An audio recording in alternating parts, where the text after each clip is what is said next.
you want to find out what battles are like?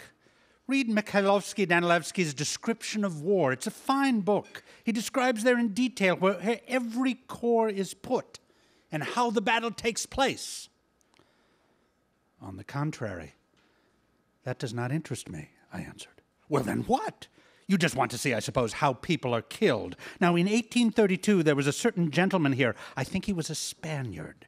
He took part in 2 expeditions with us. Wearing some kind of a blue uniform, the lad was killed. You can't astonish anybody here, my friend.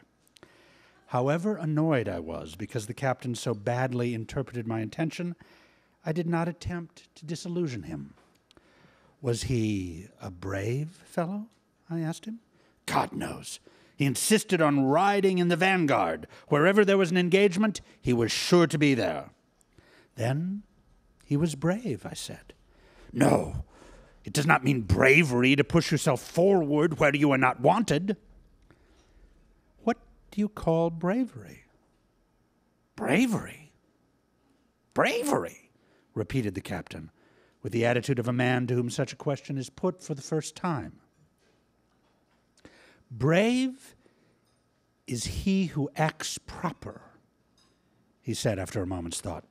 I recalled that Plato defined bravery as the knowledge of what one ought to fear and what not, and in spite of the generality and obscurity of the captain's definition, I considered that the fundamental thought of both was not so different as might appear, and that the definition of the captain was even more correct than that of the Greek philosopher, because if he could have expressed himself like Plato, he no doubt would have said that he is brave who is afraid only of what one ought to be afraid of, and not of that which one should not fear.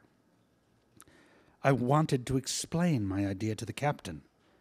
Yes, I said, it seems to me that in every danger there is a choice, and the choice made, for example, under the influence of the feeling of duty is bravery, and the choice made under the influence of a base feeling is cowardice. Therefore, a man cannot be called brave who risks his life out of vanity or curiosity or greed. On the other hand, a man cannot be called a coward who declines a danger under the influence of an honest feeling of domestic obligation or simply from conviction. The captain looked at me with a strange expression all the time I was speaking. I do not know how to prove that to you, he said, filling his pipe, but we have here a lieutenant who likes to philosophize. You talk with him.